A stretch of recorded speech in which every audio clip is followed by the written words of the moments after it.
Hey nerdy knitters, Tanya here. It's the end of the month and that means another episode of the Nerdy Knitting Podcast where I share what I've been working on for the past month. So grab your knitting and your favorite drink and let's settle in for a good chat. Now I've got my pile of knitting over here beside me to talk about, but before we do that, just a few updates. First of all, I have a bit of merchandise now available. You can find it linked down below. Some of the things, you can click on them and then go through to the website to see what else there is. Just some t-shirts like this one, which I really like, and fits really nicely. I wanted to order a few things to make sure I liked the quality before I started advertising it on the videos. And also things like mugs. Not this one, I'm still testing out fonts and I wasn't really fond of this font after I had it here on the mug, but maybe in the future we'll have some with the Nerdy Knitting logo. But for now there are other mugs with cute little sayings and knitting related things and something for the giveaway at the end that I designed and put in the shop, so we'll have to see that later on. But there are t-shirts, different designs, and some tote bags and some stickers and some coffee mugs. So you're welcome to go check those things out. And right now there is a 15% discount because I just opened the shop and they've got the a sort of discount thing for a grand opening kind of thing. So you can check that out. The second update is we also have membership here, YouTube membership and also on Patreon. They are about the same, the middle tiers. There's a lower tier here on YouTube and then one higher tier over on Patreon, but the middle ones are about the same, depending on if you'd want to join either one. It's really your choice, but of course nothing's going to change here. We're still going to have our video every week. The only thing that will be changing is the schedule. I'm going to let the members have the videos first on Thursday and then I'll release it to the public on Friday. So just the schedule is changing. We're moving videos from Thursday to Friday. That's it. But other than that, we'll still have our monthly podcast, our knit and chats, our video tutorials, pattern roundups, all of those types of things that we usually share here. That's just staying absolutely the same. But the membership is just another way to support the channel. It takes a lot of time and money. It's not, I did start by just using my phone to record, but I did buy a camera and I've got lights and a microphone and trying to upgrade things as I can. But of course that costs money, and there's always things that it's nice to have people to get feedback from, about video ideas and things like that. And of course I love to get feedback from the people who watch the videos, you, but it'd be nice to have a smaller sort of a focus group that I could talk with. So that's what I'm hoping the membership will become, but nothing's going to change here. Everything's going to be exactly the same. It's just another way to support the channel, but your support is already, I so appreciate that you watch these videos and you comment and you like and you share and you enter the giveaways and you're here answering things and sharing your tips and your advice and your favorite patterns. I appreciate that you take the time to do that and spend your time with me. This is just another avenue where we can spend some time together, basically. But just to say again, nothing's changing here. It's just another way to reach more knitters and have a smaller community that I can bounce ideas off of and just get a behind the scenes look at things that are happening, so you can see what's on the other side of the camera. Those are the types of things that I'll be sharing over there. But you can check out those links if you want to see what other perks there are for the different tiers, and those will be adjusted as I get, because it's just launched, but as I get members, the first thing I want to do is just find out what kind of things you would like to have access to, basically. If we want to have a knit night or, I don't know, a Discord group, there's lots of ideas of things that we can do. But once we have some members, we can make some adjustments and add some things. So if you're interested, you can check out those links. Now, we also have some pattern releases. 3 of them. It's been a busy month. The first one is a video tutorial that I just released, our first in our series of toe-up socks. So let me grab that sock. So this one is a self-striping yarn from Biscotte Yarns, their Yarn of the Month Club. I'm not sure what the colorway name is. It's not on here. So this is a blend of 85% and 15% superwash merino and nylon. And you can see the pretty stripes right there. So this one is the first in our toe-up sock series. So we're starting right down at the tip of the sock with the toe, doing a spiral toe with our double pointed needles. It's very fiddly, but once you get past the toe, it gets a little bit easier. And then it's just a plain round heel, stockinette, heel flap, and gusset, just to get all of those basics down. It's just plain stockinette, and then just a 1x1 rib cuff, and I think Did I use a sewn bind off for this one? I think I might have. So just very simple sock. So that's a new pattern release and video tutorial. And I've got the next one finished, which I'll show you when I get to the finished objects, but right now it's just things that have been released. The next thing is the Color Adventure Shawl 2. There is a 1 that was released on Nitty way back in 2022, maybe? I think, I'm not sure of the year. But I just updated the pattern so I can have the pattern on my own website. That one is free. That's for a top-down triangle shawl. Now this is the asymmetrical triangle shawl version of that. So you start over here with a bit of garter stitch, and then you're just working all of these stitch patterns. 4 different ones, just garter and stockinette, some lace mesh, and then a textured pattern that's very, very simple. And then finishing with this larger section down here and a picot bind off. So this one I knit ages ago and I just didn't get around to releasing the pattern. So I'm going through everything I've finished and trying to get them all out there. So this one is not free. The pattern is $6, but the other one is free if you like the top-down triangle. This one is more an asymmetrical shape. So the plan with this one is to use a yarn that has very long color changes, so not like super short like a self-striping sock yarn. You want long color changes. This yarn is Gauge Dye Works. They're Whiskey in a Teacup Shawl, so it's intended to make these very wide stripes of color that knit up so they end up being the same width even though you're using more yarn with each section. I don't know how the yarn dyer figures that out. And then this larger section on the bottom. Now you can use stash yarn for the stripes. If you have like about 70 grams of different colors, then you could knit the stripes, and then about 100 grams skein for this last section down here. So that's definitely possible. But if you have like, well, I just really like that Gauge Dye Works yarn. This is the second one I've used, and I have an idea for another one, but I need one that where the colors are all uniform stripe lengths the whole way through, and not intended to start with like a small cast on and grow. So we'll see what yarn I can find to do that one. But basically whenever the color of the yarn changes, you just switch to a different stitch pattern. So it's definitely easy to use a stash yarn if you don't have like a long color change yarn, which those are a little difficult to find. But this one is just a new release, so you'll find a link for this down below. The last one is a shawl for Biscotte Yarns. I really love their yarns. They are a yarn dyer here in Quebec, Canada, and I've designed for them a few times, and I love to try out different yarns. The last one that I did uses their brushed cashmere, and that was such a nice yarn. I still think I might order a few skeins. It's expensive, but it's just so soft and lovely, and it's just really nice to knit with. When I'm buying for my own projects, I very often don't splurge for things like that, so I'm definitely blessed to get to try these more expensive yarns, and even if I don't get to keep the items myself. So when I design for them, they send me the yarn and I knit up the design and write the pattern, and then I send it back to them because they've got 2 different stores now. So they show the samples in their shop, and then of course they do the photography and sell the pattern and all of that. So the new design for them is the Fall Chevron Shawl, using some fun like citrus inspired colors, and this one is just a combination of different chevron patterns. So like a twisted stitch one and a stockinette and garter stitch, very simple, and then a chevron lace.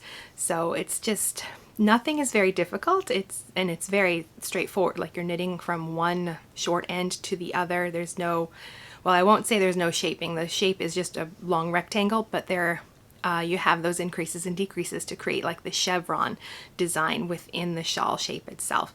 And then the different stitch patterns and the different colors, and then there's just simple eyelets, like ridges in between to separate each one. So I'll put a link for that pattern down below as well, so you can check it out if you're interested in knitting that up. I feel like we just flew through those announcements today. I don't know why, but before we get to the knitting, the last thing to do is to talk about a knitting book. I love to just pull something off my shelf and discuss it, and I'm getting to the point now where I can't remember everything that I've talked about, so you might get some repeats in here at this point, because I know there are some books I haven't talked about, but I haven't gone back to like last year's podcasts to see which books. I should keep a list, I guess, but so you might hear something in a future episode where I might have talked about it in the past, but I'm pretty sure I haven't discussed Nicky Epstein's books. Now, she's got a whole series of these books. I think there's like 3 or 4 of them maybe, where it's all about edgings. not whole garments or anything like that, just the edges. Think like your cuffs and your hems and your necklines where you want something, maybe you want some rib, maybe you want some garter stitch, reverse stockinette, some pretty cables, anything like that.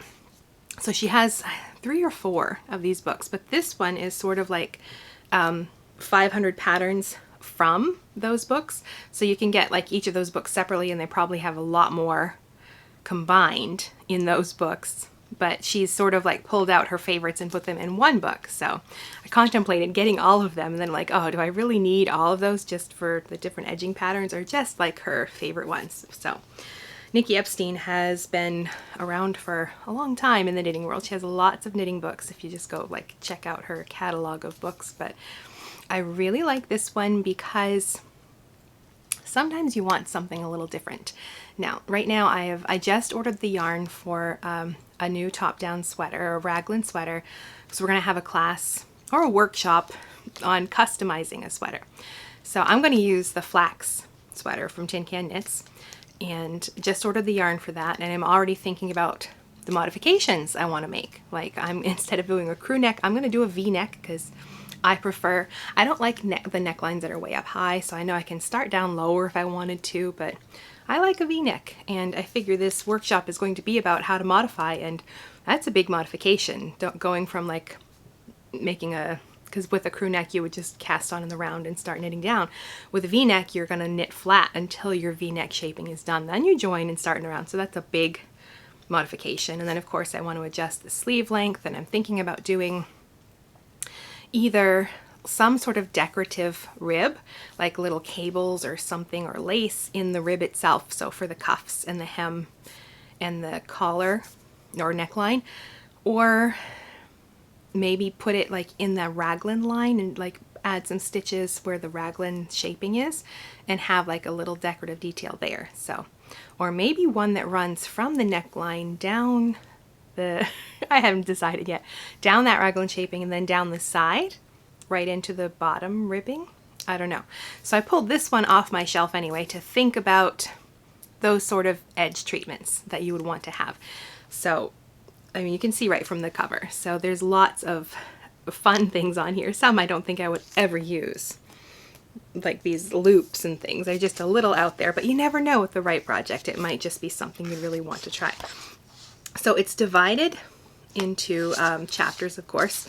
So starting with ribs and fringe, ruffles, lace, flora, points and picots, cords, corners and edges, appliques, colors, and nouveau. So lots of interesting edges, and she's got quite a few pictures right here where you can see some of the designs right there. Now the patterns themselves are written instructions, and it tells you which direction they are knit. I'm going to try to do this from the top down so you can see some of these, but basically we've got written instructions and a picture of the edging itself. Then it tells you like the multiple and the stitch count you need, and then the direction it's starting from. Like if you're going to start from the bottom and knit it to the top, or if you're starting from the top and knitting it down, or if you're doing it sideways or something like that.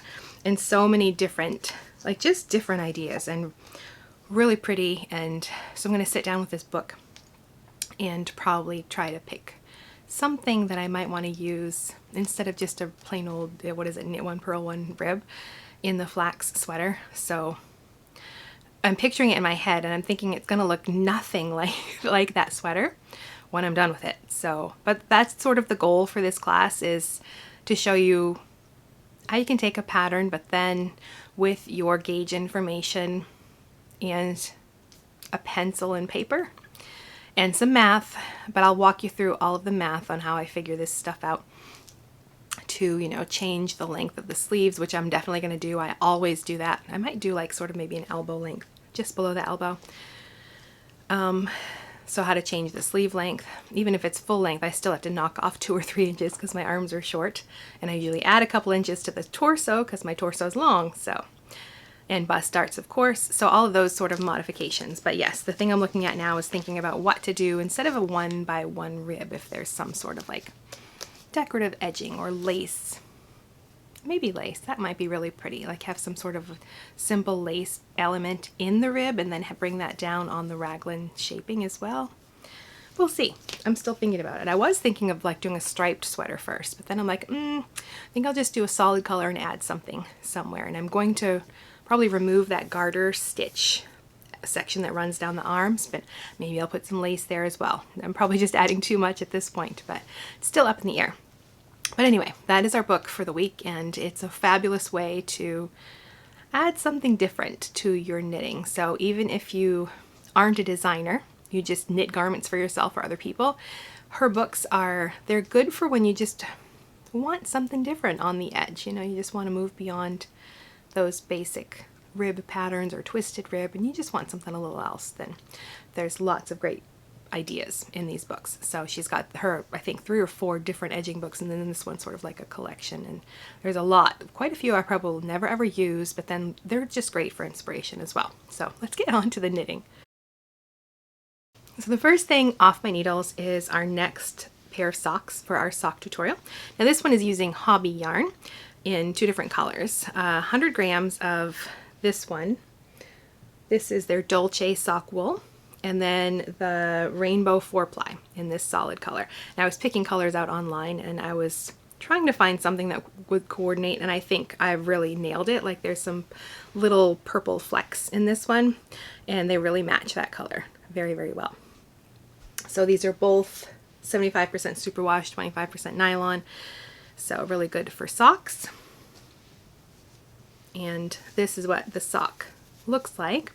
So for this pattern, we're going to do magic loop is the tutorial. I just finished recording that last week. So, and the pattern is done. I just have to get it tech edited and pictures and get the pattern on the website. There's lots of stuff when it comes to, even for a tutorial, like all of that process of not just, you know, recording a video. You know, you've got to write the pattern, get it tech edited, get the photos done, put everything on the website so people can buy the pattern. Like it's just a long process. And then not even like the video still has to be, I have all of like the parts in my editing program, and I think it's like a couple hours of footage, and I try to get that down to less than an hour or an hour, which I feel like is super long for a tutorial, even that. And this one shouldn't be that long because the toe and the heel are exactly the same. It's a short row contrast color. Obviously you can see that. So we're using short row shaping for the toe. So we're going to start with a modified version of Judy's Magic Cast On right here. And then you start knitting the toe in this direction using short rows and turn and come in the other direction and finish over here. And then we just pick up those stitches that are hanging out on another needle, on the other side of our magic loop needle actually, and then just start knitting in the round. So I love using any sort of method for a provisional cast on where you put the stitches right on your like cord for your circular needle, because then you're not like dealing with like pulling out a crochet chain or trying to pick up those stitches, especially when it's sock yarn and those stitches are so small, and sometimes, you know, it's just hard to see them and pick them up again when you have that provisional cast on. So my preferred method is to use some method where I can put the stitches right on that cord, so when it's time to knit them, I just have to slide them up on the needle, and there's nothing fiddly about that. So these are definitely less fiddly than these socks here that were done on double pointed needles.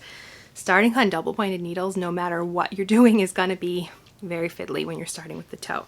But this one, not so fiddly. So magic loop 1 at a time. Our next one is going to be 2 at a time on magic loop. So, oh, and the short rows, we're using our shadow wrap short rows, which I really like. I usually use German short rows, and I was going to use them for these socks, and then I'm like, well, let's just do something else. We did German short rows for the cuff down socks, so let's do something else for the toe up socks. So I'm like, let's do shadow wraps. I haven't used those in a while, so we did that with the toe. And then also when you stop to do your heel, same exact method. So once you've done the toe, easy breezy thing to just go and do the heel, because it's the same thing. Just repeat it. Isn't that interesting how you can use the same instructions to knit something that they look different, but they're actually the same exact thing. And then the sock itself uses just a simple waffle rib pattern. It's a 4-round repeat, 2 rounds of knit, and then 2 rounds of knit 2, purl 2. And then of course I try to center everything, because you want it to be centered when you're looking just at the top. So there are some instructions about doing that in the pattern as well. But so that is all done and off the needle. So the last thing to do, like I said, is get all of those details finished, get the pattern stuff done, and then the video stuff done. And then this will be coming out in October. Probably well, next week is our knit and chat, where we're going to dive back into our knitting sweaters. We talked about sweater fit, and I think we might have to do another one just on ease. I had a lot of questions, even though we discussed that in the last episode. I'll put a link if you want to go watch that. But there were still a lot of questions about ease, even though we talked about that. So I think I might have to do another episode, another knit and chat about that. But before that, we're going to be talking about customizing sweaters, like the high overview of the easiest things to do and the hardest things to do and middle of the road things. And then the week after that will be our sock tutorial.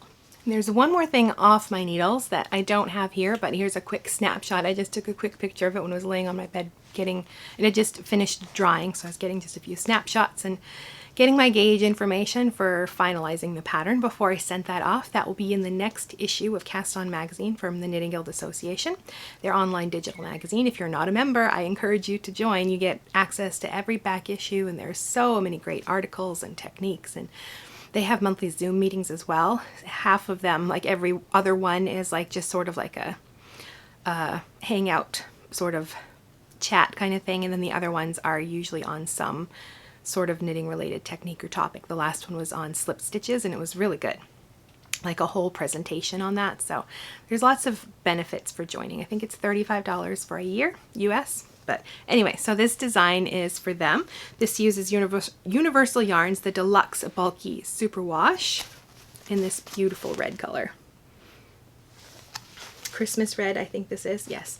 So this is 100% superwash wool, and the cowl is pretty simple. I wanted something big and oversized, but using like a lace pattern, which I feel like is just a fun mix, you know, instead of knitting like on lace weight yarn or fingering weight yarn, using a big bulky yarn to knit lace. And just 2 stitches, it's just yarn overs and SSKs and knit stitches. So you start with a picot cast on, which is simple but tedious, especially with bulky yarn. Then you get right into this simple stitch pattern, and then when it's like as deep as you want, you just do a picot bind off as well. I liked the addition of the picots on there, and I wanted something big and oversized that you could sort of like wrap double around your neck, like sort of an infinity scarf kind of. I call it a cowl, but it doesn't sit close to your neck, or big enough to like pull it down over your shoulders so it's almost like a poncho if you really wanted to show off like the lace. And so I think it came out nice. The picture doesn't do it justice. There'll be better pictures of it in the future, and I'll announce when that pattern is released.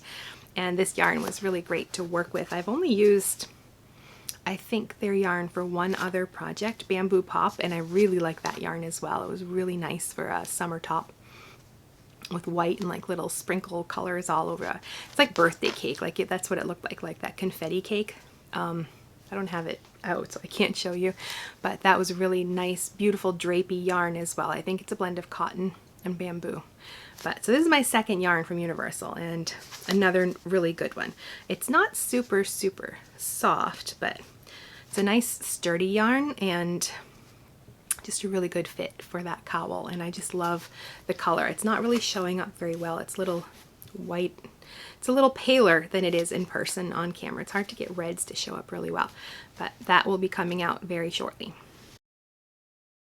And there are piles of things on my needles. The first 2 that I'll mention quickly before we move on to things to show you is the Kiperoosa mittens. I have not done anything with these since I talked about them in the last episode. I just did that 1 row of fringe, and that's where I left it. I feel like when I worked on that before, it was summer and I was sitting outside and I kept dropping I was using a crochet hook. You have to use something to loop the fringe around to get them all the same size. And I had like some, I don't know what kind of handles. It's sort of a soft plasticky sort of material. And it was kind of tedious to do that, honestly, and I think that's why I haven't touched it. But I think if I sit at my kitchen table so I can have it sitting on the table while I do it instead of keep dropping that crochet hook when I was sitting outside, that might be easier. So I might make an effort to get that done anyway, but there's no progress, so I don't really have anything to show. But I am looking forward to getting the fringe done so I can move on to that really pretty embroidered design that's on the mitten itself, which isn't really embroidered like after the fact. You're adding that as you knit. I already watched a video about it to get the idea in my head, and it's actually pretty simple. It's almost like slip stitch knitting. You're carrying, well, you're not slipping the stitches, but you're carrying the yarn in the front to create the design as you're knitting, and that sort of like traps it in place. So you get that pretty design that looks like embroidery, but you're doing it while you knit. But anyway, hopefully I'll get more of that finished and have something to show you in the next episode. The next thing to talk about is a good scarf from Barbara Benson. I've gone on and on about this pattern, and it's a scarf. You've seen it in past videos. It still looks exactly the same. I'm on like the last little bit of my orange yarn though, so I should be probably finishing that up this week. And I already pulled out some red yarn. I have like a stash of yarn that was given to me, mostly like novelty stuff and acrylic, and so I'm picking out different things to use to knit some hats and scarves and mittens to give to my father-in-law. He's a pastor, and he wanted to have some things that he could just put in the back at the church for people who needed something like that. I have not actually made much progress on other things. I have a hat on my needles as well. I can't remember. It's one of the Tin Can. It's the free pattern. Grain? No, I don't know what the hat is called in that their simple collection series. I started that, but there's really nothing to show on that either. But this scarf seems to, like, it's just sort of my weekend when I'm knitting at church or out. So it's not here. It's in my purse out by the door. So, but it really doesn't look any different. It's a scarf, almost done anyway. And I've already grabbed another set of yarn in red. I had like 3 or 4 balls of, I think it's about the same weight of yarn. I do like the wraps per inch. Like I wrap it up around a ruler to get an idea of the yarn size, and you can sort of tell by the feel that it's like an acrylic yarn. So I think that'll be the next thing. I've got enough to do another scarf when that one is done. So that's the plan with that yarn. I'm making good progress on this cowl. So this is using a gradient yarn. So it's knit lengthwise. Let me get that out. So you cast on down here and you're knitting a tube, but it's not going to go over my head like that. It's going to go this way. I'm going to sew the ends together. Ooh, it's almost long enough. I think I've got enough yarn for 2 more repeats of this pattern though. So we will do that, and it's coming out really nicely. I really like the colors in this. So when I originally swatched, I used the white as the background color and the blue is the accent, but my daughter convinced me to reverse it, and she's got a good artist's eye, and she definitely was right. So the blue is my background color, and then the white is sort of that pattern in there, and it's that blue sort of, it's one skein of yarn.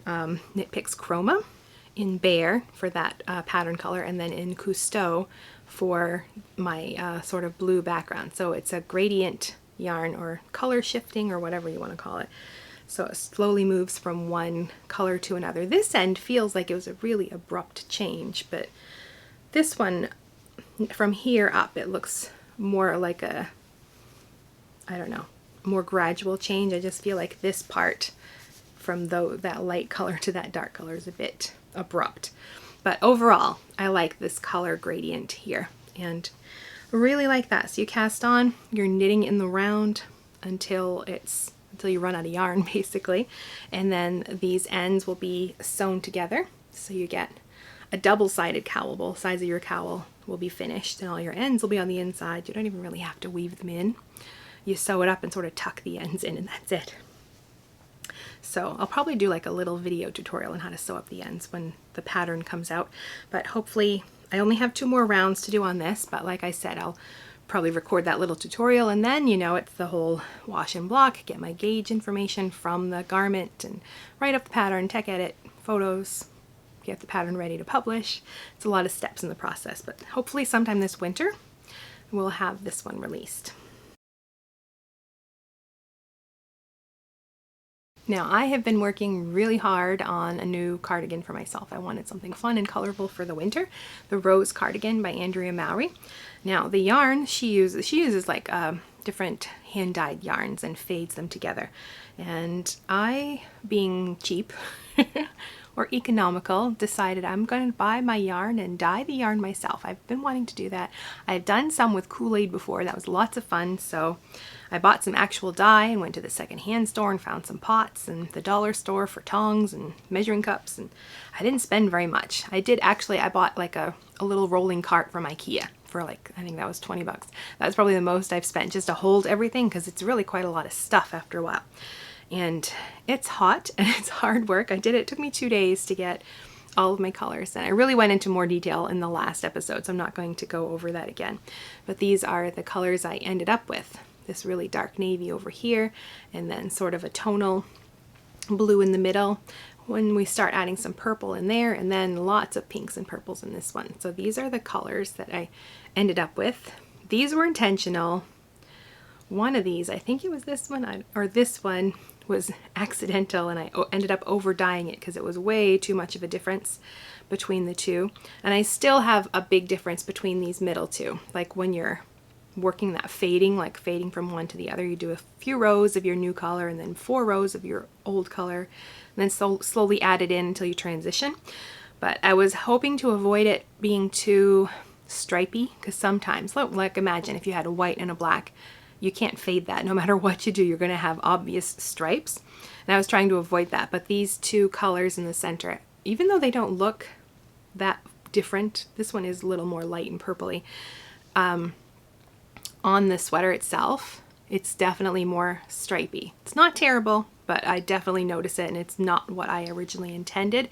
But it ends up falling like where you're going to like bend your arm anyway, so it's not like right front and center. Everybody's going to notice it, you know, unless I hold my arms out.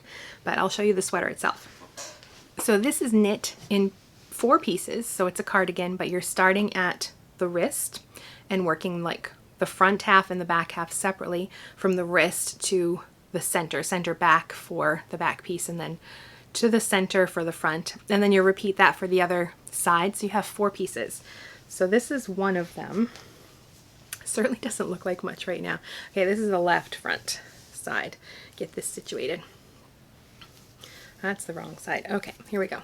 So it's got a cable that runs up the arm, and then you can see, yeah, right there is kind of stripy where I go between those two colors. And this one's a bit stripy as well. You can see the difference. Doesn't look too bad though when it's knit up. So the reverse stockinette is like the right side of the work, which it does hide the stripiness more than I feel like it's more obvious on the stockinette side than it is on the reverse stockinette.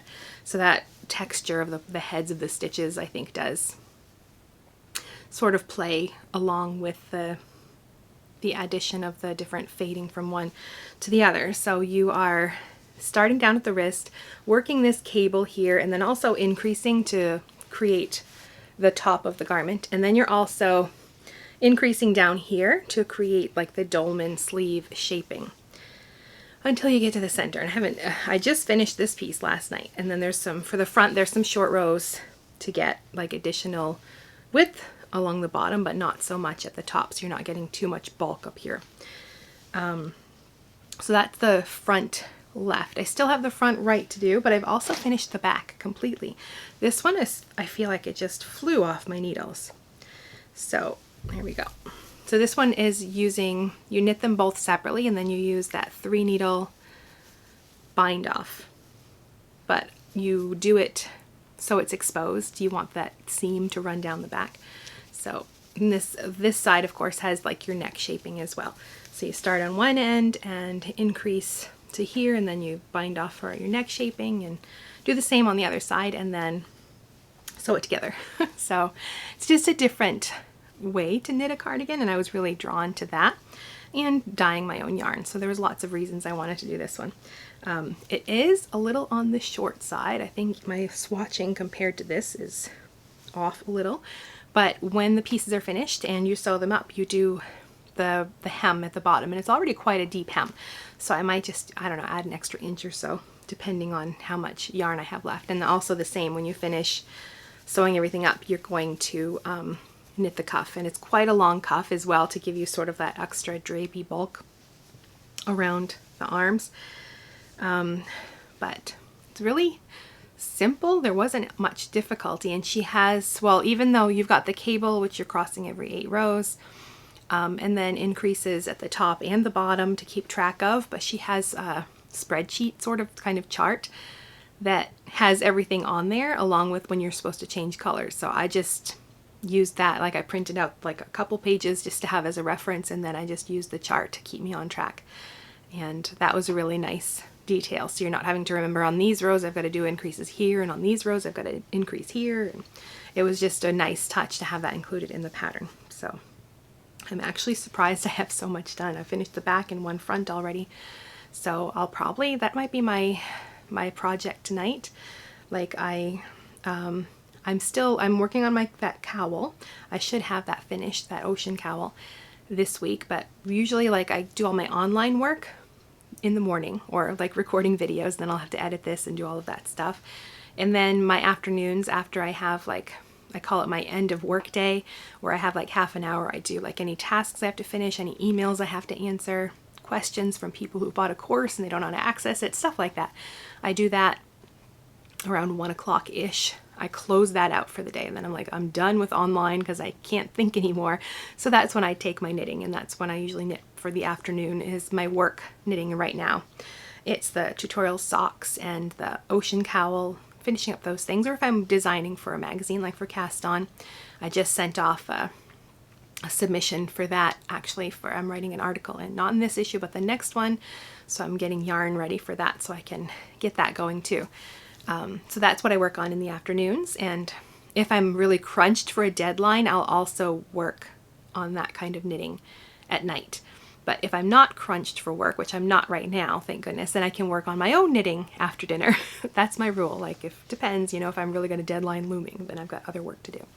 So I think that's why I've been able to like crank through this, because I've had my evenings free to knit, and it's just very simple. It's just stockinette, you know, and a cable and some increases. So nothing very difficult, and it's fun knitting with yarn that you've dyed yourself. And I imagine the people who spin feel the same way. It's just how accomplished you feel to spin the yarn yourself too. So I have my drop spindle back there in a box. You can see some of the fiber. I haven't really touched that lately, but I'll have to get back to that too, because maybe that'll be next, is to dye the roving and then spin it with my little drop spindle. And I've been looking at e-spinners actually, but that's a whole rabbit hole I'm not sure I'm prepared for. But anyway, good progress on this. I'm probably going to cast on the final, what she calls quadrant, tonight and get that started. And probably by the next episode, I might even have this completely finished. So the last thing on my needles is technically on my crochet hook. I'm doing a bit of crochet. I've said in the past, I'll just repeat it real quick here, is I just wanted to improve my crochet skills. I knew the basics, but anything, well, like, I don't know if I had to do a decrease or something, I always had to look it up. I couldn't remember how to do that, and just, you know, all those things. Like, I could do a single crochet and a double and a half double, and that was pretty much it. So I'm trying to expand my crochet horizons a little bit, and I've always loved the look of Janie Crow's blankets. She's got the most gorgeous blankets. I've seen them on Fruity Knitting and different podcasts where people show them, and every time I'm just so impressed by how beautiful they are. So I'm like, well, why not just knit one of those? Because she has video tutorials to go along with some that she used for knit-alongs, and I figured that would be the best way to learn better crochet skills. And her video tutorials are fabulous. She just shares lots of just even little tips like that I would never have thought to do, about like moving the yarn tail after you do your chain and your single crochet so it's at the back, and just little things that I think make a difference in how your finished projects look. And then of course how to do all of the techniques that she's doing, and there's a lot of them. So I finished the central part of the blanket. I don't have it out, it's in a box on the floor behind me. I showed it in the last video, but you can see from the picture what it's supposed to look like. That central part's all done, ends are woven in, hasn't been blocked or anything yet. I'll do that after everything is finished. That's one nice thing with crochet. Everything is kind of pretty much flat. There's nothing really curling up a lot. When I do my rose cardigan, I'm probably going to have to block those pieces before I sew them up because they're just curled so much.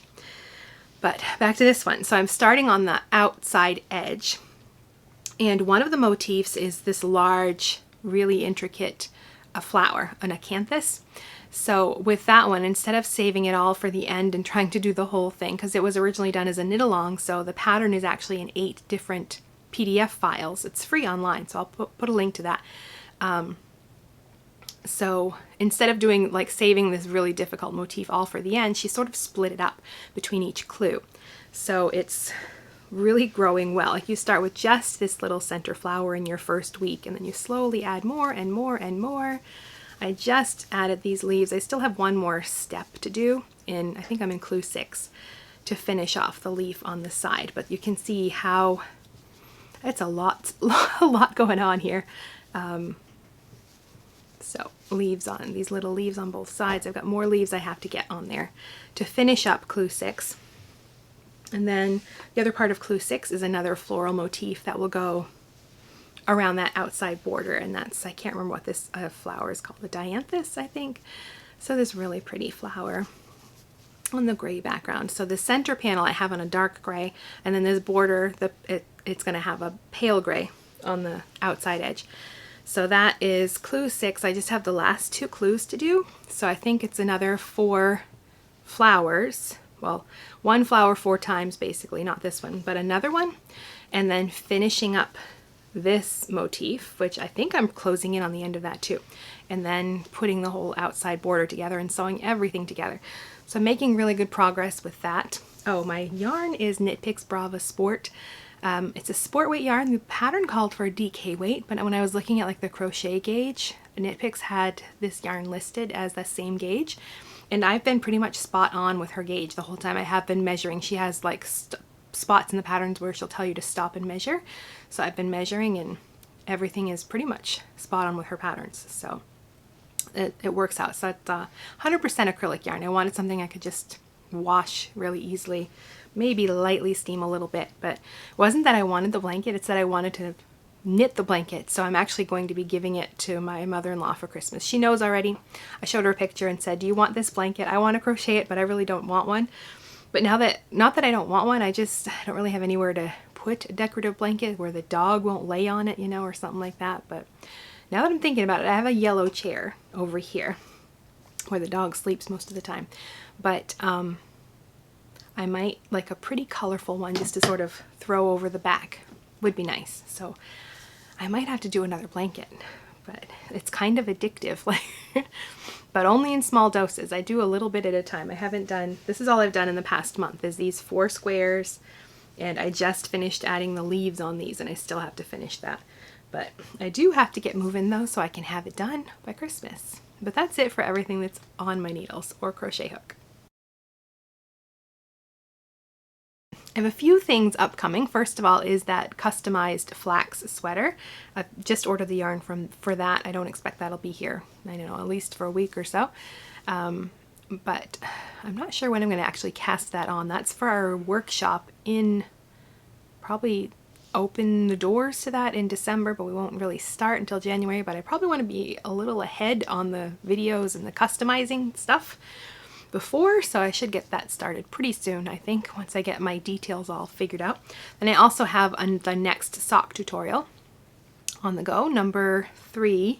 Yes, we just released one. The sock is ready for October's. This is going to be November's. Trying to keep everything on track. So this is Patrick Knits in this really fun cone orange is the color. It's 85% superwash merino, 15% nylon. It's a signature yarn line with Biscotte yarns on their Biz sock base, which is really nice for yarn. It's very soft and great color. So this is a self-striping yarn.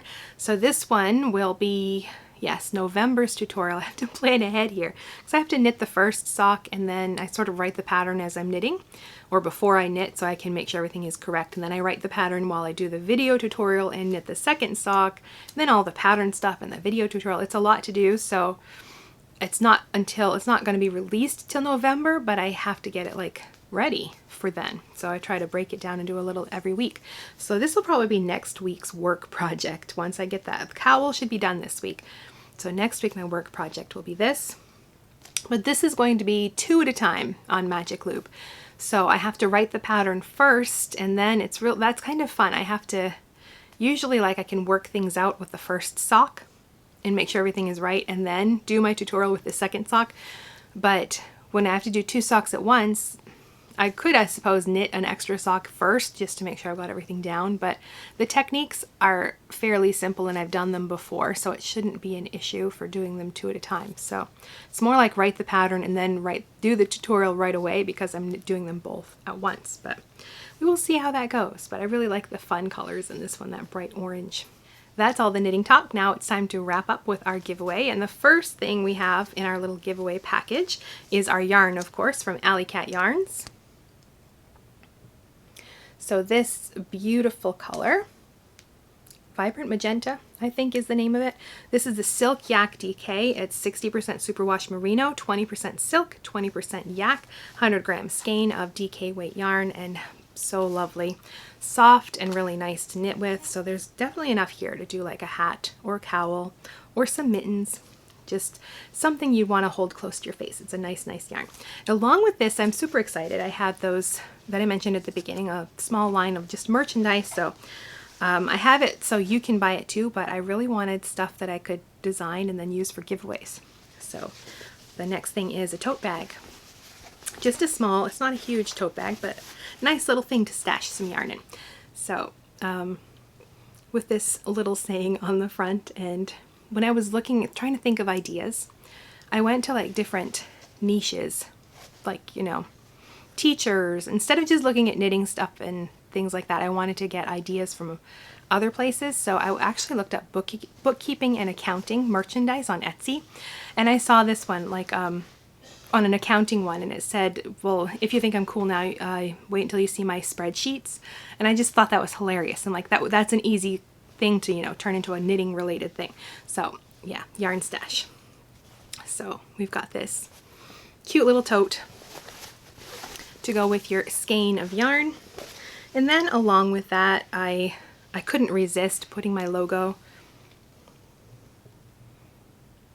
on a little tiny pin. So you get a little pin too with the nerdy ball of yarn on there. I couldn't resist. I thought those were so cute.